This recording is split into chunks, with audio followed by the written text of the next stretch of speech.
Assalamualaikum warahmatullahi wabarakatuh. Perkenalkan, nama saya Putri Nur Alda dengan NIM 234111016, Fakultas Ilmu Komputer Teknik Informatika, Universitas Indonesia Timur. Kali ini dalam tutorial Windows Server 2019, saya akan membahas mengenai konsep Active Directory. Di video sebelumnya saya sudah membahas tentang domain. Apa itu domain? Domain yaitu sebuah wilayah tutorial atau wilayah kedaulatan sebuah organisasi perusahaan atau bisa juga negara teknologi seperti di dalam yang namanya domain ada yang namanya struktur domain yang namanya Active Directory. Nah, Active Directory adalah sebuah directory service yang menjadi pusat manajemen dari user komputer dan beberapa objek yang ada di dalam satu jaringan, di mana fungsi utama dari domain controller ini contohnya adalah untuk mengakutensikan membutuhkan otoritas dari pengguna dari user termasuk komputer maupun perangkat-perangkat yang ada dalam satu jaringan di dalam sebuah Windows domain, bahkan bisa memberi autentikasi kepada objek-objek tertentu. Contohnya, kapan seseorang karyawan biasa login ke sebuah komputer, kapan user bisa login, kapan bisa logout, batasan waktunya, dan waktu loginnya kapan saja diperbolehkan login.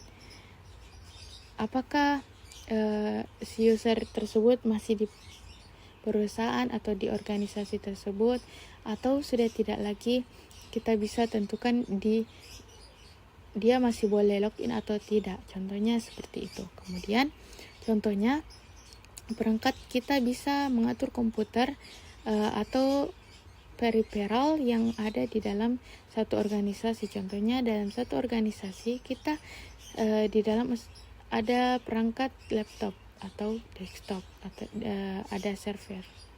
Nah, kita bisa tentukan kapan misalnya si user ini boleh login apa tidak. User ini sudah tidak boleh login, si user ini masih boleh login ke dalam database server. Misalnya contohnya database server, kemudian bisa menentukan yang namanya Active Directory. Active Directory itu bisa menentukan ada server-server mana saja yang bisa digunakan atau tidak digunakan. Contohnya, ada lebih dari satu server di sini. Misalnya, database ini diakses, tapi database ini tidak bisa diakses yang lain. Sudah boleh diakses. Jadi, dalam satu organisasi misalnya ada lebih dari satu database server di mana Active Directory ini akan mengatur database ini boleh diakses, yang tidak boleh, yang ini boleh. Nah, semacam itu. Begitulah salah satu contohnya. Oke, kita harus kembali lagi kenali beberapa istilah. Di sini adalah Active Directory. Kemudian ada ADDS Active Directory, Domain Server. Ini cuma singkatan saja. Directory yang sedang kita bahas ini IDS Active Directory, Domain Server. Jadi sebuah jasa layanan Active Directory di dalam domain controller. Kalau domain controller yang sudah kita pernah bahas di video sebelumnya, yang namanya domain. Begitu, domain itu salah satu sebuah wilayah kedaulatan wilayah teritorial yang punya undang-undang, punya aturan, dan punya kebijakan, punya polusi. Jadi yang namanya dunia Microsoft Network ini cuma sebuah analogi dari dunia nyata saja sebenarnya. Oke, di sini kita kenal, sudah tahu bahwa Active Directory ini user komputer dan objek user, dan komputer sudah tahu objek apa saja. Apa itu objek?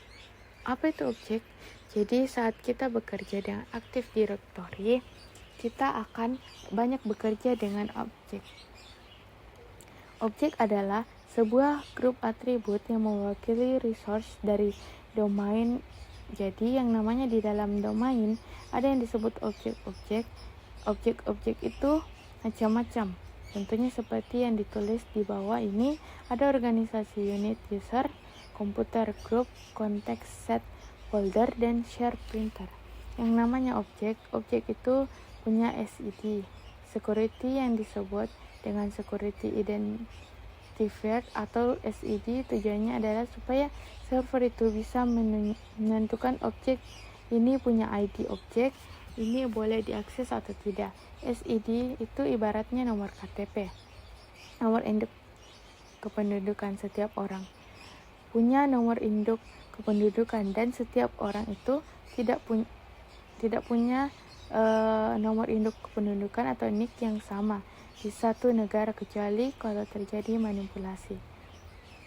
Tapi ini kalau terlepas dari manipulasi, terlepas dari itu mana tidak ada orang yang punya nomor induk kependudukan yang satu itu tidak mungkin, ibarat DNA atau sidik jari. Jadi orang tidak punya sidik jari yang sama dan struktur DNA yang sama tiap manusia, dan itu fungsinya SID adalah untuk memudahkan untuk memanajemen kapan sebuah objek itu punya akses tertentu, bisa diakses kapan pun kita mempunyai akses dan sebagainya.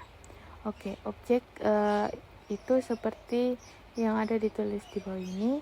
Contohnya OU atau Organization Unit adalah sebuah objek yang biasa berisi objek lainnya di satu domain yang sama, dan organisasi unit itu bisa berisi user account, komputer, dan grup, dan yang namanya organisasi di dalam sebuah grup yang ada di Microsoft Network. Pengguna komputer ini perangkat hardware. Grup adalah sebuah kelompok tertentu. Grup adalah kumpulan dari user. Jadi yang namanya contoh, yang namanya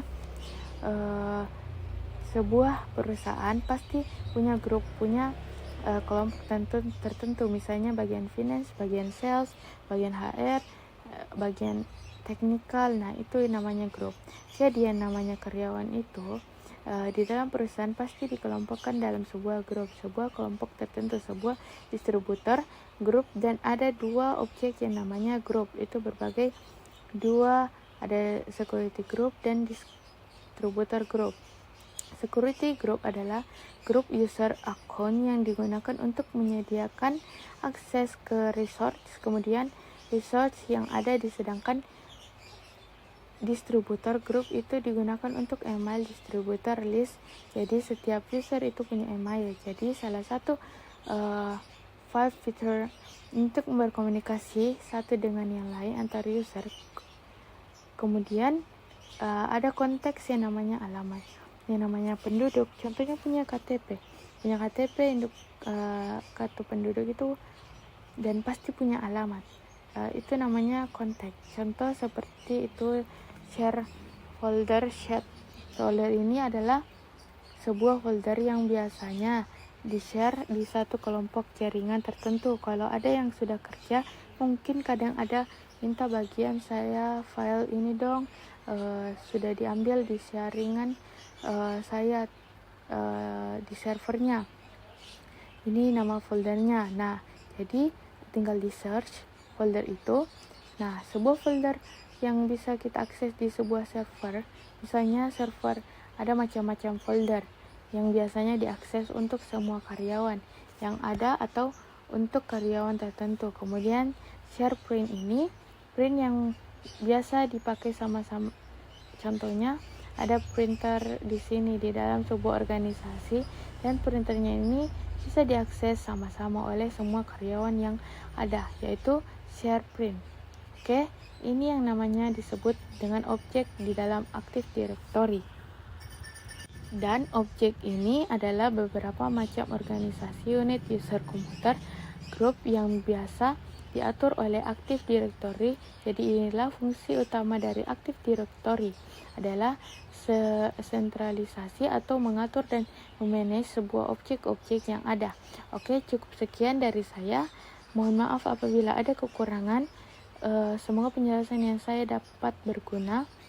Wassalamualaikum warahmatullahi wabarakatuh.